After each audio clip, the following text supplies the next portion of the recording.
আজকের বিষয়টি একটু আলাদা এবং খুবই গুরুত্বপূর্ণ।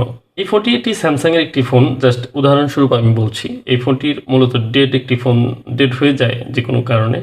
এই ফোনটির যে প্রবলেমটি ছিল, এই ফোনটির ডিসপ্লে চেঞ্জ করা হয়েছে, বডি চেঞ্জ করা হয়েছে এবং কি ফোনটির হয়তো কোনো সমস্যার কারণে বা টাচ নট ওয়ার্কিং এ ধরনের কোনো সমস্যা ছিল, যে কারণে এই ফোনটি সিপিইউ রিভলভ করার জন্য একজন টেকনিশিয়ান ভাইকে দেন।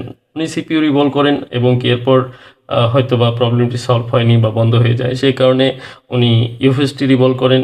আর উনি অনেক দক্ষ এবং সিনিয়র একজন টেকনিশিয়ান। উনার হাতে আইসি খারাপ হওয়ার মতো না। কিন্তু তারপরেও কিন্তু ফোনটি ডেড হয়ে যায়। তো যেহেতু একটি ফোন ডেড হয়ে গেলে অনেক সময় আমরা টেনশনে পড়ে যাই। অলরেডি ৭-৮ হাজার টাকা খরচ করে ডিসপ্লে চেঞ্জ অন্যান্য নাকি খরচ করেছে এই ফোনটিতে। তো কাস্টমার ম্যানেজ দেওয়া খুবই কঠিন ছিল। এক পর্যায়ে ফোনটি আমার কাছে আসে এবং কি আমি ফাইনালি ফোনটি রান করি।